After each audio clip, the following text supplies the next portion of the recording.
return. It kind of looks like we didn't do anything that day. It was going to come back later. So does it look like you guys was it going to come back later, or did you test it and say, no, this guy's AC works fine? No, it says that no repair or charge on this visit, vehicle to return, meaning it was going to be brought back later.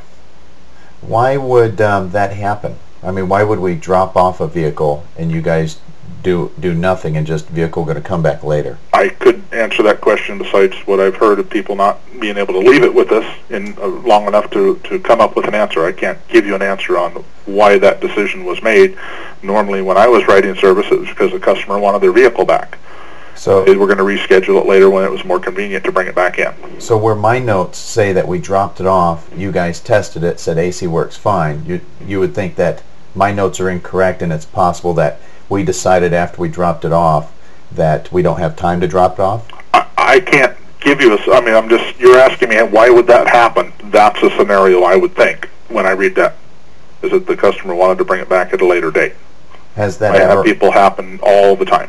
Has it ever happened that a customer would drop something off and a repair wasn't really necessary in your guys' mind?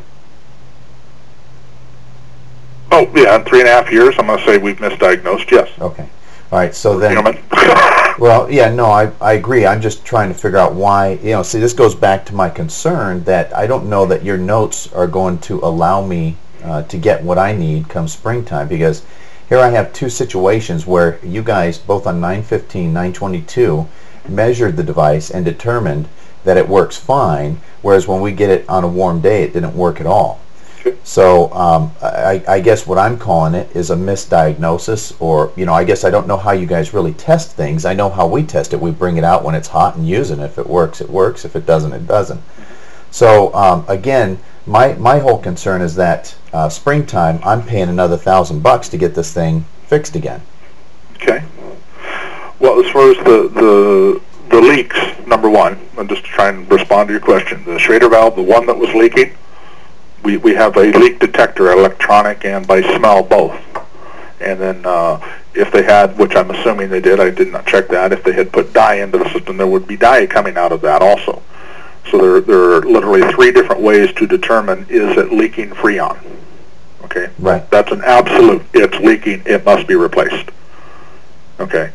So as far as to say how could you have misdiagnosed a Schrader valve, it's pretty much impossible to misdiagnose one because it's either leaking or not. And we have 3 different ways to determine that, yes, indeed, it is leaking. And then on the TXV valve, basically, it was plugged. You can, when you pull it out, it's full of teeny little fine particulates of metal and plugged. Which is common with that kind of mileage, right? Well, it's common with a vehicle that has had, I won't say common with that kind of mileage necessarily in my mind, is that if things in the system have been, over time, all systems get some metal in them. Okay. To a degree. If at some point, it gets to be too much metal.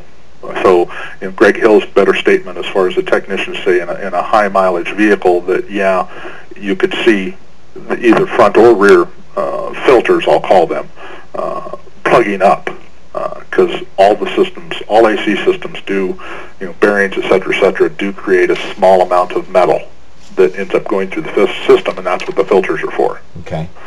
So it's not the actual valve that failed, it's the filter. No, in this case it was the TXV valve that was jammed with the particulates. With the filter in there, how would it get jammed? I'd have to ask Mr. Hill. Greg? Hang on. Yeah. TXV valve, clear filter in front of it.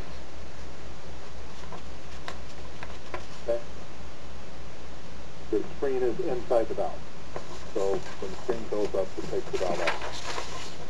I'm just trying to understand.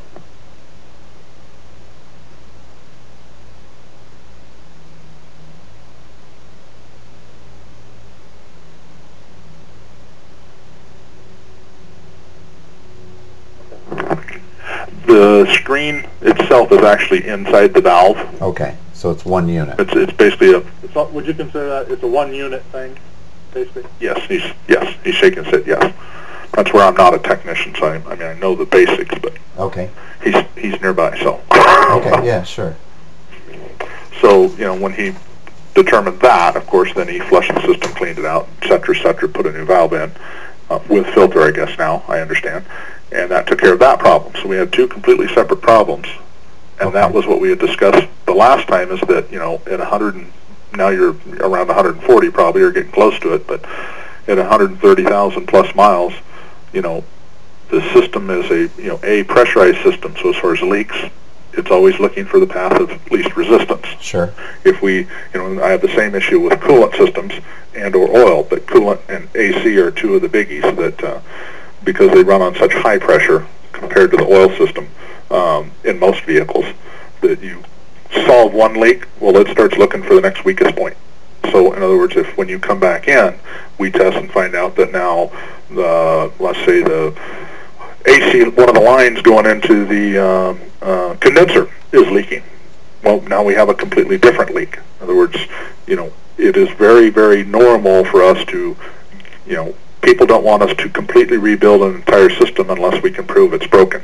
Sure. But at 139, 140,000 miles, it is very likely, and if I had been your advisor, would have told you that you may be coming back a few times till we work through all of the problems in the system that are going to be popping up. Because, it's just, over time, they just start going. And I understand it's not inexpensive, but, we don't throw parts on them literally unless we feel they're really necessary, i.e., the two Schrader valves. The one went this many miles. It's quick and simple to do it right now and handle it, and then have you bring back, re-diagnose, and say, hey, now we got to do the other valve. But to say, hey, let's replace every seal and valve in your truck, I mean, that could run you, $3,000-$4,000 in a heartbeat. I do have one more question. Going back to the notes in your computer for 915, if a person were to drop off their vehicle, why wouldn't you put a note in there that says, hey, we diagnosed it with this problem, we told them it was going to take X amount of time, they did not have the time to leave the vehicle, rather than just say, return. They should have. The only explanation I have for you is not a good, it's not an excuse, it's just a fact. We were purchased by another company, Peterson's, here real recently, and so our computer program, we have a brand new one, and part of the process we switched to, that is now a new process, and I'm trying to fix, is that the technicians literally handwrite out their stories, and then a person called a booker types them in.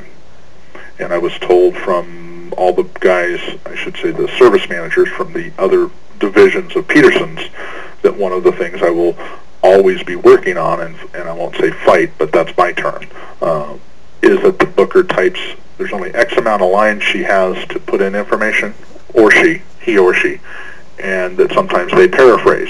And I'm like, no, they don't paraphrase, you need to type what the technician wrote. Okay. Well, even paraphrasing, she wrote plenty enough that you could have easily said, customer can't leave the vehicle for long enough for the repair. Well, like I say, if that were the case.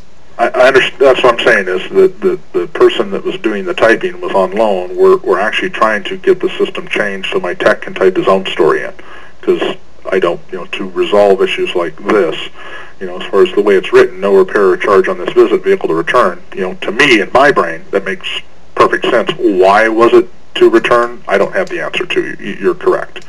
They could have put a little more information in there to say customer couldn't leave it or something. Right, but if that were the case, we were having that issue, and or still are, of making sure that the stories are typed out well based on what the technician put down. And our end result of trying to resolve it is working with the company that built the software to allow the technicians access. The problem is the screen they type in, there's access to a lot more info they shouldn't see. So they're trying to modify the program so we can accomplish that goal. Okay, well, I think that I have enough. I appreciate your time today, Scott. Oh, no problem. I mean, I honestly, the reason I did the repair order and the way it's written is that, we need to get it in. That's what we discussed the last time we talked, and no charge to diagnose and find out what's wrong at this point. What is going on? If it has anything to do with the Schrader valves or anything to do with the rear TXV valve, the entire job will be no charge. But if we get in there and go, okay, the AC compressor is now seized up, and I'm exaggerating. I mean, if it was, you would know. Believe me, your belt would come off. But and if the compressor's failed at this point, that's a completely different repair. Yeah, and since we've replaced the compressor with you guys not too long ago, that would be a lifetime part. Okay, I appreciate your time, Scott. Oh, no problem. Thanks. You bet.